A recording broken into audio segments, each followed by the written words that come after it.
Pessoal, bem-vindo aí à última aula da parte de piscicultura. Hoje a gente vai continuar falando um pouquinho do manejo, só que agora focado mais na parte da reprodução, tá? Então vamos falar aí da questão do manejo dos reprodutores, como é todo o processo de reprodução dos peixes, né, artificial, como a gente pode induzir, tem todo o manejo separado, a questão da adaptação dos animais a esse manejo diferenciado, tá bom? Bem, quando a gente fala de manejo de reprodutores, a gente tem que levar em consideração também, né, a densidade e estocagem, junto com né, a densidade de estocagem e a qualidade da água, né? Então, logicamente, o reprodutor, para ter o sucesso, o desempenho reprodutivo, ele está muito associado à questão do ambiente adequado para ele. Se você tiver um estresse, né, que seja rotineiro, logicamente, esse desempenho reprodutivo ele vai ser prejudicado.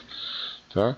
Então é necessário que você tenha aí uma densidade de né, no máximo aí limite de 2.500 kg, né, de peixes por hectare, tá? Tirando aí o acento no A, teve um probleminha aí da correção automática, tá?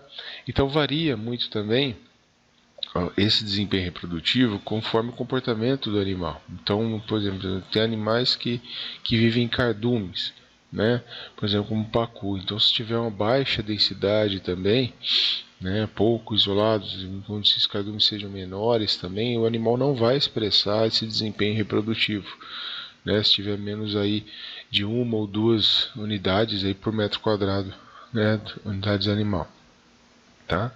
A água, a temperatura ideal para reprodução seria a temperatura um pouquinho mais elevada, né, em torno de 25 a 28 graus também. O pH aí tem uma faixa até que ampla, em decorrência aí da variedade das espécies, né, da tolerância da espécie, da adaptação. O oxigênio dissolvido ele tem que estar perfeitamente, né, saturada a água com oxigênio, então tem que ter aí em torno de 3 miligramas de oxigênio, né, mais de 3 miligramas. A questão dos dejetos, né, do resto e a concentração de amônia, ela é muito variável, mas você tem animais que são assim extremamente, digamos assim, digo tolerantes, mas que suportam níveis até um pouco maiores, como o tambaqui, e você tem por outro lado animais que não que suportam limiares bem mais baixos, como o pacu, né, de até 0,025 miligramas por litro de amônia. Então isso tem que ser ajustado e tem que ser levado em consideração. Tá?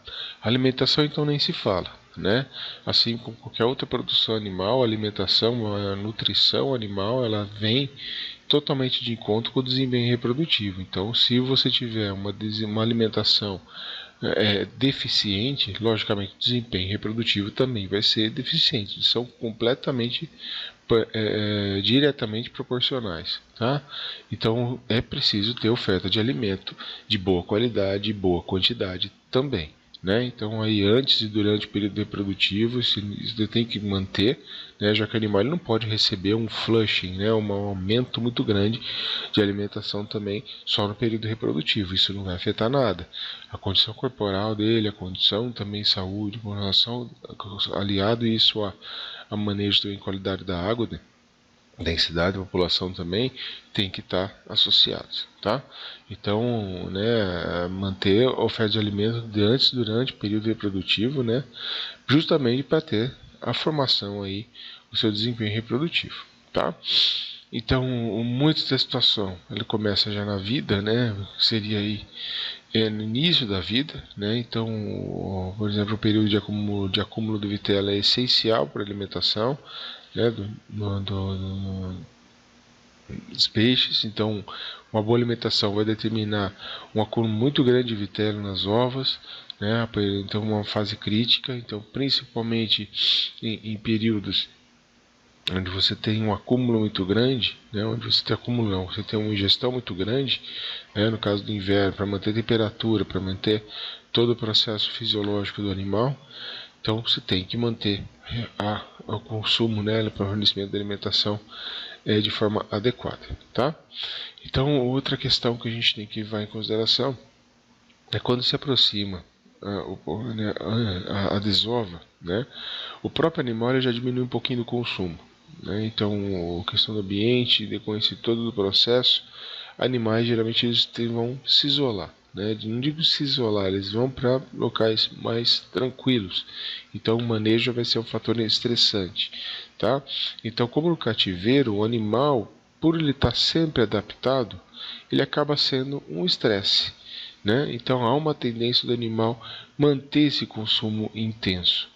Tá certo? Só que esse consumo ele também não pode ser à vontade, não pode ser a libido. Por quê? Por conta que também, como toda produção animal, como toda espécie, produção animal, ele tem que a gente equilibrar as coisas. Você não pode também deixar uma alimentação à vontade ou alimentar de forma muito exagerada, porque o excesso também de gordura, o excesso também de alimentação diminui o desempenho também, principalmente nas fêmeas, tá? Assim como pode ser visto em outras produções animal, na piscicultura é a mesma coisa. Bom, ração de boa qualidade, que tem aí uma alta concentração de proteína, estabelecendo aí uma quantidade de 1% de peso vivo ao dia, no inverno, dá um dia sim, outro dia não, tá? Animais carnívoros necessitam de muita proteína, os peixes aí que têm uma alimentação carnívora precisam de muita proteína, em torno de 40 a 42% da sua formulação. Já onívoros, esse nível de proteína já pode ser mais baixo, em torno de 32%, essa concentração.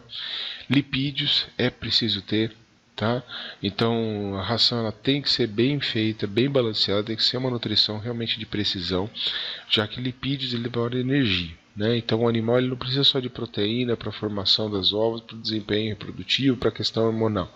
Precisa também de lipídios para que essa energia também envolva a sua condição hormonal, que no caso é a regulação de prostaglandina, que a gente vai falar um pouquinho mais à frente. Relembro, falar rapidamente o papel dos hormônios da reprodução, tá? Vitamina E também é aconselhável, já que isso aumenta a taxa de fecundidade, está associado ao desempenho reprodutivo, em torno aí de 0,5 mg por quilo, tá? É a concentração aí de vitamina E na formulação da ração também. Quando a gente fala de manejo, tá? Vamos partir agora um pouquinho mais para o processo de manejo.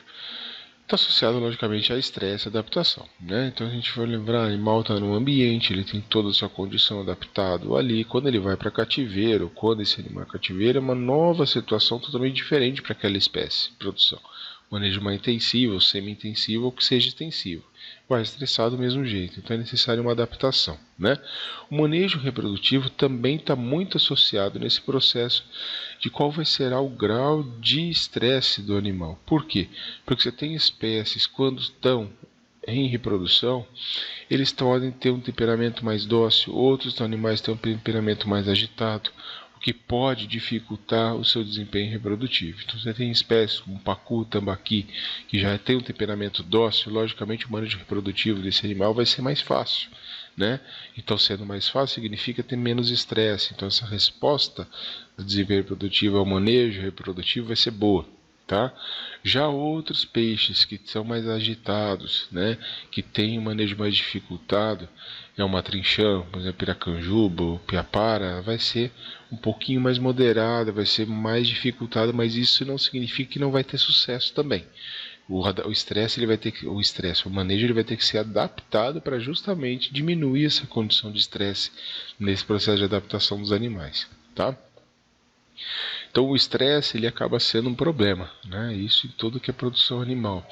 Então o estresse ele pode ser originário de várias situações, Então aqui só mostrando para vocês o quadro, o que vem. Então você tem estressores químicos, estressores físicos, estressores de percepção, por exemplo, a presença do predador, o próprio ser humano circulando próximo aos viveiros, próximos a tanques, isso já significa também uma questão de estresse, já porque vai dar uma condição de ameaça.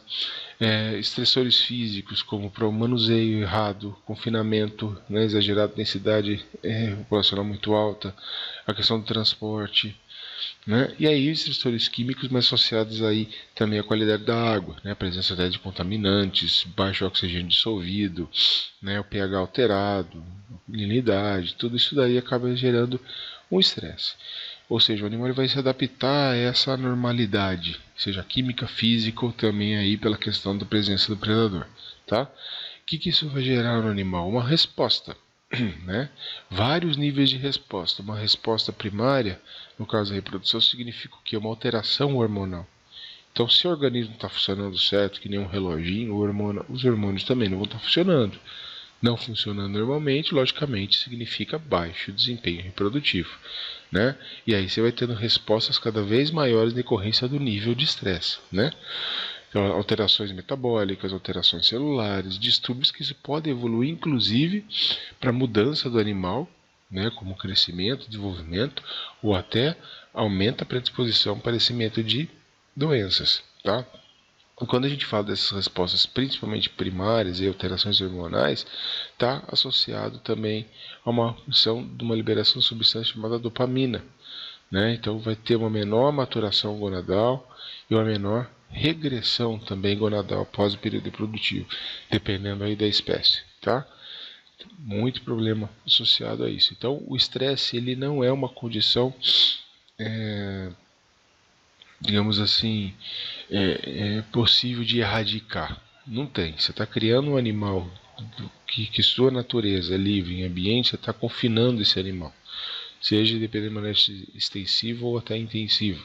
Você está confinando, vai ter um nível de estresse. Então, a resposta aqui é adaptar, é ter uma condição de manejo onde esse animal possa ter a melhor adaptação possível. Então, adaptação significa estresse. Então, melhora o manejo, adapta o manejo, faz o manejo correto, né, com boas práticas aí de produção para diminuir esse nível de estresse e diminuir o nível de adaptação dos animais.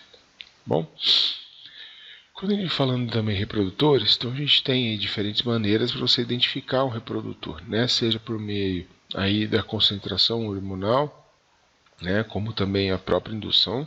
A gente vai falar um pouquinho, então, a dosagem, o horário de aplicação, né, e fazer um direcionamento aí das inseminações também, né.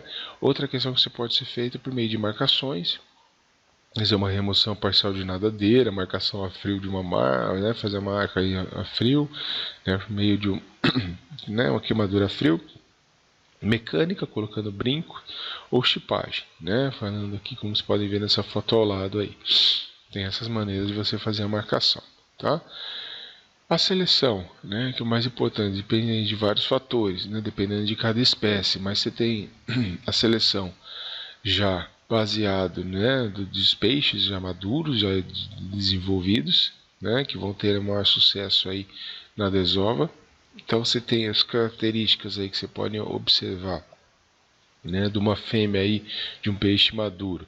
Então, um abdômen mais macio, um abdômen mais desenvolvido, né, a pupila urogenital aqui no canto, você pode observar que do orifício, né, urinário, um pouco abaixo, então ele já fica um pouco mais róseo, né, proeminente também, né, a papila, orifício urogenital também urinário aqui genital, ele fica um pouquinho levemente aberto, então significa que o animal ele chegou no seu período reprodutivo, ele está desenvolvendo, tá?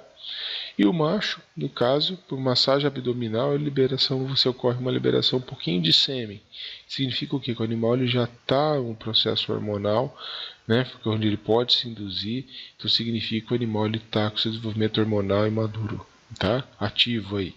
Então alguns peixes podem até emitir alguns sons. Você pode observar também espículas na nadadeira anal, como matrinchão, dourado, vai ter uma espícula, tá? Então são características de cada espécie, vai dar um certo um sinal de que, né, aquele peixe ele já está pronto para fazer a reprodução, tá? Um problema, tá? Cuidado do transporte e manipulação. Por quê? Pela questão do estresse, né? O transporte e manipulação entra nos estressores físicos. Então, o estresse antes do manejo reprodutivo ele pode conduzir a um determinado problema aí no desempenho, tá? Então, poucos peixes em rede, põe a água mais salinizada, isso daí vai dar uma calma ao animal também, né? Em torno aí 1 a 2%. Com oxigênio, sempre lembrando que tem que ter um oxigênio difundido, né? Você não vai arremessar o peixe, até coloquei a fotinha aí, você não vai colocar o peixe como um bumerangue, não vai pegar o peixe da rede e vai jogar dentro do... Não, coloca ele, Ele tem que não sofrer um impacto. Quanto menos estresse, menor vai ser o desempenho, maior vai ser o desempenho produtivo. É a questão também do peixe. O peixe tem um muco protetor, né? Então molhe as mãos. Por quê? Para tirar esse muco. Coloque em saco plástico, né? Os animais mais agitados, tá? Até se acalmar e depois você coloca ali. Pode ser que alguns animais, pela agitação, da forma de prestação, pode fazer um banho anestésico, tá? O animal ele vai se acalmar, ele vai ser melhor conduzido até o tanque para reprodução ou até para desova, tá? Perdão, gente. Tá? Então aí, feito toda essa seleção aí também de reprodutores, como que a gente vai fazer a reprodução artificial dos peixes, né? Então a propagação artificial de peixes, né, principalmente associados à migração, ela vem crescendo, ela vem tornando-se uma atividade cada vez mais recorrente na produção, tá? Então tem uma diferença também, né, onde a gente está fazendo uma reprodução de viveiros, né, você tem, vamos fazer um comparativo com a piracema, né, onde o animal ele vai migrar para um local específico onde vai ter uma qualidade da água, uma densidade populacional, uma temperatura, um ambiente totalmente diferente para que ocorra a reprodução, tá? No viveiro a gente também tem que selecionar serialmente para a mesma situação. Então os alevinos, né, do ambiente natural a gente tem que adaptá-los para fazer a mesma coisa em viveiros.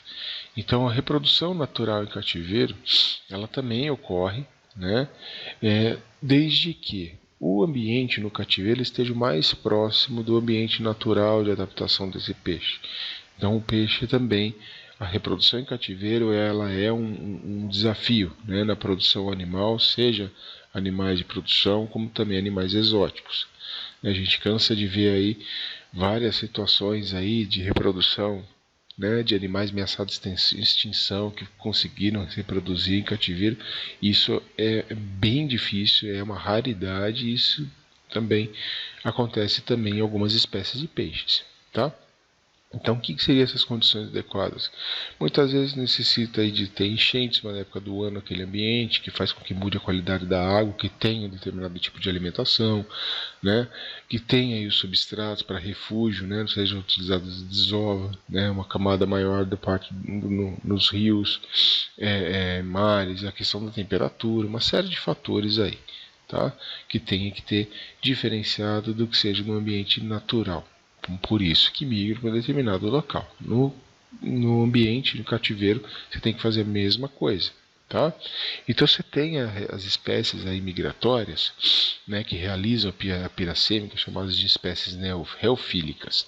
Então a própria carpa, né, o matrinchã, tambaqui, né, a pirapitinga, são peixes que vai necessitar uma alteração do ambiente para que ocorra a sua reprodução natural. Tá? Então, para essas espécies, para a gente fazer uma modificação totalmente no ambiente, se necessita de ter o transporte, deslocamento, isso já vai gerar um estresse para colocar um ambiente mais adaptado o que esse peixe encontraria, né, no destino final aí na piracema. Então, para essas situações, logicamente, acaba se fazendo a reprodução artificial. Então já é um bom fator aí, induz a questão da reprodução artificial, não só para os peixes que utilizam, que são reofílicos, né, mas também para as espécies que não realizam piracema. Bom, então essas condições adequadas estão ligadas também ao desempenho reprodutivo, desde a formação dos gametas, tá? Desde a formação das ovas aí, a gametogênese, tá bom?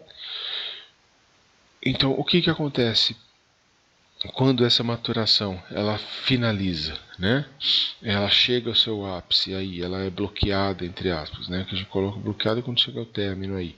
O macho ele está pronto para fazer a espermiação, a liberação do espermatozoide, e a fêmea liberação dos ovos, tá? Então aí você tem a fecundação no ambiente do gameta masculino com o gameta feminino. Tá bom? Isso pode ser feito de forma artificial, né? Então toda uma alteração hormonal, a gente vai falar um pouquinho disso logo mais à frente, pode fazer com que ocorra aí essa espermiação e a desova também. tá? Para isso você tem os hormônios, né? O HCG, o LH, e a técnica bastante comum, já feita, já praticada, que é a hipofisação, tá? Feita aí por von Hayring, que na verdade que é a retirada da hipófise do peixe, faz um extrato, um macerado e depois administra nos peixes. Tá bom? Então retira-se o extrato hipofisário, fica bem na camada longitudinal do peixe, né? Você está vendo aqui essa glândula aqui, ó, bem branquinha no meio, aqui na cabeça do peixe, é a hipófise. Então vai ali, retira essa hipófise, tá? Macera, e é essa hipófise que dá início ao gatilho hormonal, vai dar início de toda uma cadeia de respostas hormonais baseadas aí no início dessa glândula na hipófise. Quais são esses hormônios? Como que é o controle, o mecanismo hormonal? Tá? Na hipófise ele tem que ser gerado aí, né, por hormônios estimulantes. Então esse estímulo vem do ambiente, por meio da reprodução, do manejo, e essa glândula vai começar a liberar, né, um hormônio chamado GNRH, tá? Que vai estimular a hipófise, fazendo com que a hipófise libere hormônios que vão agir no aparelho reprodutor masculino e feminino, né? Então você tem aí a GTH1, vitelogênese e também para espermatogênese, tá? Esses hormônios vão agir nas glândulas e, consequentemente, você tem a produção dos gametas, certo? Então, o que a gente precisa aí no caso? A gente precisa ter o estímulo do GNRH, tá? Que ele vai dar uma produção, ele vai dar um feedback positivo, no caso aí, estímulo em relação com a hipófise. Por outro lado, se você tiver um estímulo ambiental que cause estresse no animal, ele vai liberar a dopamina. A dopamina menos aqui, ó, tá? Ele vai estar o quê? Ele vai agindo contra a estimulação ou a liberação de hormônios hipofisários, tá? Então o que a gente tem que ter em mente é uma forma da gente saber o que causa a liberação de dopamina, né? Então vem muito do estímulo, do estresse, dessa adaptação recorrente. Então isso faz com que você tenha uma liberação da dopamina, né? Que é o inibidor da reprodução. Então a gente precisa que o animal, a hipófise libera o gene, o hipotálamo libera o GNRH para agir na hipófise, tá? Então, a gente precisa desses hormônios aí, precisa de liberação do GNRH. Então, quais são esses hormônios liberadores dessa gonadotropina? O LH-RH, né, e hormônios análogos, que, por exemplo, tem uma identidade muito grande, que pode ser utilizada a partir aí de hormônios obtidos de mamíferos, né, vendidos aí que tem uma identidade de 80% que age diretamente também nos animais. Tá bom? Pode utilizar a gonadotropina coriônica humana, a HCG, né, um hormônio placentário que é vendido aí também para piscicultura em substratos, tá bom? E aí tem as diferentes doses recomendadas aí de acordo com a espécie. Então em machos, dependendo uma dose, né, dependendo da espécie, 2 doses, tá? Nas fêmeas fazem aí 2 doses do hormônio associado. Tá bom? Geralmente aí em intervalos de um dia.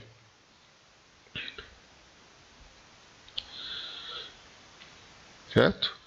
Tem, além do HCG, né, o extrato de hipófise de peixes, que é o hormônio hipofisário, que ele já é vendido aí, né, ou faz a retirada, a hipofisação. Estou falando aqui para vocês, pega uma espécie, né, coloca ele ali, faz a retirada, corta logo acima assim, parte das brânquias, né, faz esse corte, e depois você faz o corte em direção aos olhos, tá? Corte bem profundo e vai abrir, você vai ter a hipófise ali no meio, tá? Vai retirar, vai fazer a maceração, a diluição e depois a aplicação nos animais por meio de injeção, tá bom? Ou mesmo no ambiente, dependendo do tanque aí para esses banhos. Então, a indução artificial, você tem várias situações que eles vão agir na hipófise para a liberação dos hormônios estimulantes das gônadas. Tá?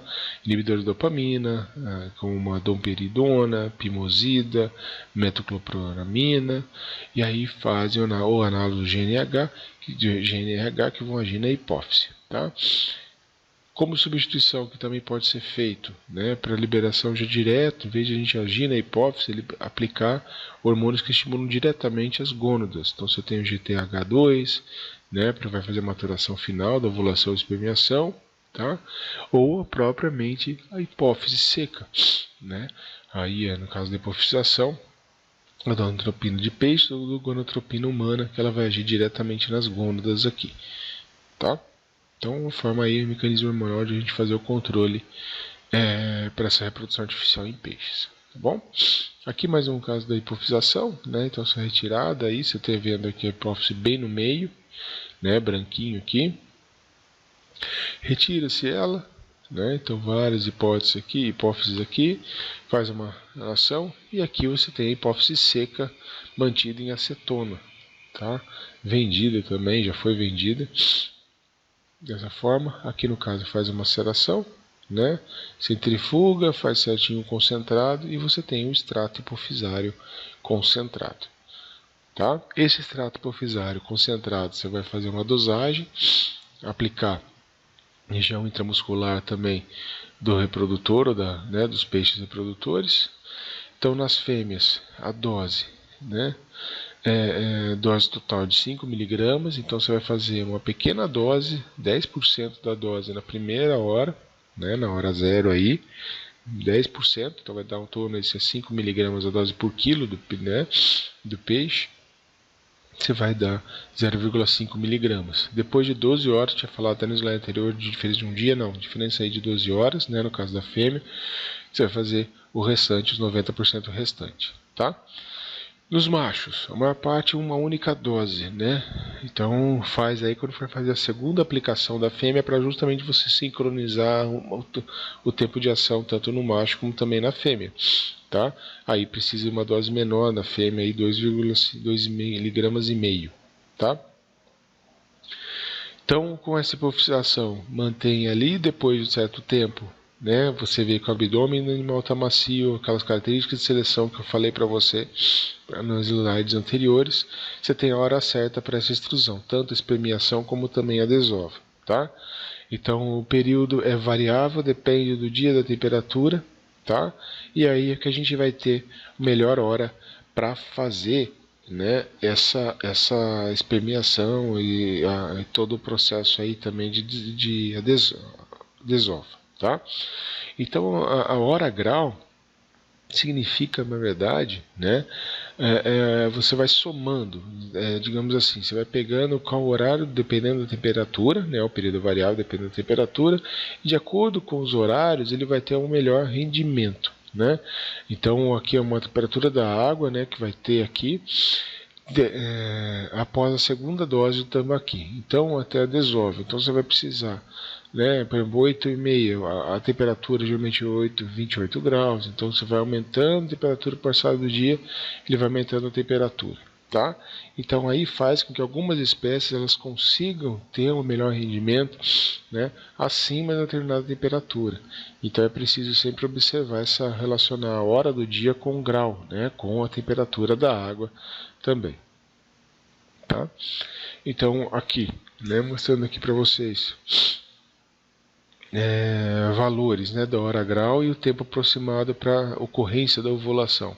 Então aqui a gente observa que o tambaqui e pacu são diferentes. Então a temperatura da água geralmente ela tem que se manter de 28 a 30. Então o que significa? Aqui mostrando. Digamos que você aplicou a segunda dose na fêmea às 9h30. Né? Ele precisa de uma hora grau, por exemplo, tambaqui, entre 200 e 260. Professor, mas 200, 260 graus? Não, é a soma. Tá? Então você vai somando, porque a partir das 9h30, cada grau nessa hora. Depois de uma hora, 28,4 mais 28,8 mais 29, vai lá pelas 2h30 da tarde, dá adeus 230 que a espécie geralmente de desempenho produtivo precisa. Tá? Então, vai lá e aplica. Então aqui, né, aproximado entre a última dose e a evolução, em torno de 6 a 9 horas, 7 a 10 horas, né, que vai dar esse valor de hora grau aqui também. E aqui o tempo correspondente. Tá? Fez a espermiação, fez a desova, né? O que coletou os ovos na bacia, né? Em seguida, o sêmen do macho você agita e aí faz a hidratação, né? Misturando. Você vai dar homogeneização. Mistura devagar. Você não vai colocar isso aqui como se fosse um liquidificador ou vai fazer uma agitação rápida, né? Não está batendo ovo para fazer omelete. Vai devagar, rodando, rodando, sempre num sentido. Você nunca vai fazer um contrassentido abruptamente. Por quê? Porque você vai ter problema de lesão, tá? Ali, e aí você vai jogar nas incubadoras, tá? Então esses pontos aqui são as incubadoras, você vai jogar ali dentro de cada um, vai ter um filtro que vai manter essa água circulante também, e os ovos fecundados ali embaixo, tá bom? Aqui ó, embaixo aqui mostrando de cima essas ovas ali, tá bom? Depois em torno, né, de feita a fecundação, a incubação, aqui tem uma água, temperatura em torno aí de 25 até 28 graus, dependendo até 30 graus, dependendo da espécie, né? Você tem como alterar essa temperatura da água que vai passando aqui nas incubadoras. Então, em torno de 24, né, horas, você já começa a ter a eclosão dessas ovas. E aí, após mais de 48 horas, você já tem o período que chama de período pós-larva, tá? Já prontos essas larvas aí para serem manuseadas e transportadas também, tá? Aqui mais uma foto da piscicultura aqui próximo, tá? Que no caso você tem aí as incubadoras, né? Todo o processo aí de temperatura, de controle, o botijão de oxigênio aí também, leva em consideração o nível de oxigênio dissolvido, tá? E depois de 48 horas, né? Você tem aí já a eclosão, começa o processo que a gente chama de alevinagem, né, que é justamente a produção de alevinos. Então, até essas 48 horas, né, o alevino está o quê? Se alimentando do saco vitelínico. Tá? Após 48 horas, você já pode dar alimentação baseada, né, em zooplâncton, né, com rotíferos aí.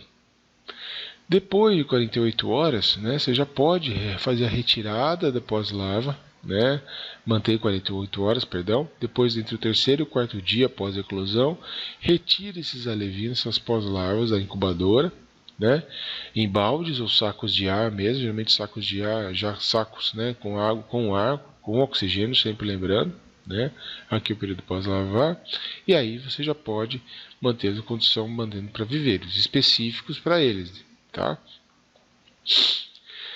O povoamento, como que é feito? Né? Sempre lembrando que não são todas as larvas que vão vingar. Então, né, você precisa também ter uma concentração maior para que seja feito o povoamento correto. Então, a ideia é que você tenha em torno de 100 a 300 pós-larvas por metro quadrado. Tá? Então, faz ali a aclimatação, também promover choque térmico, que isso acaba matando as pós-larvas. Faz o enchimento do viveiro pela metade, né? Libera as pós-larvas, depois você completa após 10 dias o restante do volume do viveiro, tá bom? Faz uma análise do zooplâncton, vai se ter a quantidade necessária, né, a qualidade certa, porque isso que vai ser a alimentação. E após os 100 dias, esse animal já vai estar desenvolvido, os alevinos vão se tornar já peixes, né, imaturos, e já tem essa possibilidade de consumir a ração, né? Uma quantidade de proteína elevada no início dessa produção, dando um racionamento aí de 3 vezes por dia, tá bom? A questão também do tamanho do viveiro de estocagem é variável, né? Depende da espécie, tem uns manuais aí lidos pelas empresas, tá? E a ração, aqui também a quantidade de ração em forma de farinha, né, deve ser oferecida. Então, dias após a estocagem, quantidade, né, 5 kg de ração por dia, por viveiro, tá? E aí até o 26º dia, se aumenta aí, se dobra essa oferta de ração aí às pós-larvas, tá? Tudo bem? Bom, como a gente vai fazer agora, falando em manejo reprodutivo, tá? Existe uma técnica muito empregada que também é a produção de monossexo. Tá? Por quê? Né? Geralmente, qual que é a finalidade da produção de uma espécie tendo um único sexo? Geralmente, machos, você tem maior peso. Né? O macho ele ganha mais volume, ele ganha mais peso corporal, consequentemente, isso está implicado na estocagem. né? Então, uma possibilidade do quê?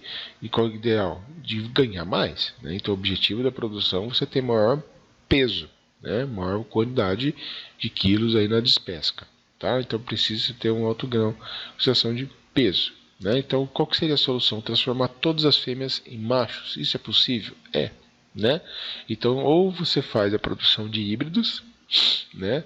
Que isso para tilápia acaba tendo muito insucesso, né? Para algumas situações, e ou você faz a produção de monossexo baseada na alteração de sexo desses animais, tá bom?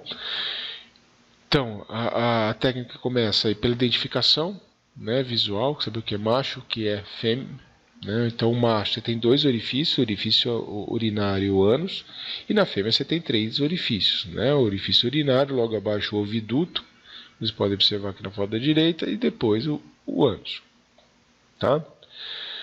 Apresenta um custo-benefício muito grande. Então você faz essa seleção, né, observação, identidade e identificação visual, separa o que é macho e o que é fêmea, e nas fêmeas você vai fazer a aplicação do hormônio para essa reversão sexual para a produção de monossexo. Tá?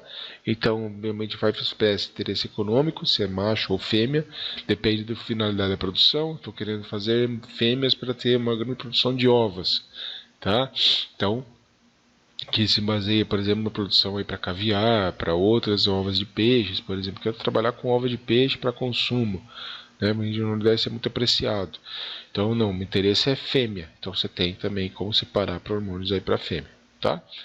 A fêmea, pelo hormônio utilizado, é o 17-beta-estradiol, tá? E nos machos é o 17-A-metiltestosterona.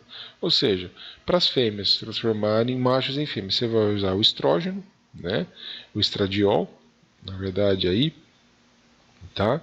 E para macho você vai utilizar a testosterona, né? A MT aí, que você vai aplicar nas fêmeas para elas se transformarem aí em machos, tá? Em tilápia, o objetivo sempre da produção vai ser o quê?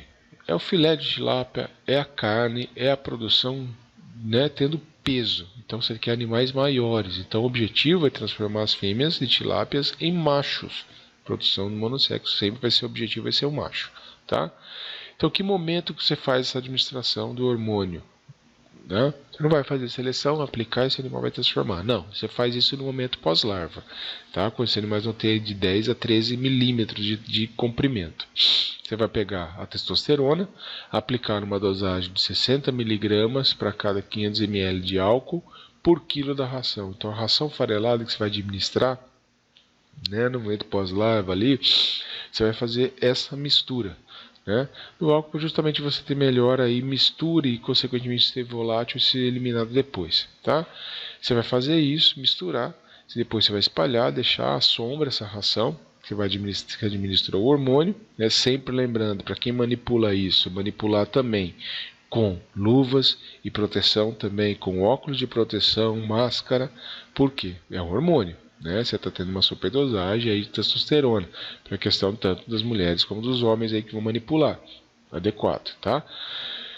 Aí você pode manter essa ação também sob congelamento ou refrigeração, que ela pode durar aí uma semana de refrigeração, congelamento quase 2 meses, tá? E faz a aplicação da ração nesse grupo aí pós-larva que você, dos animais que vocês querem fazer a mudança de sexo, no caso para macho da tilápia. Tá?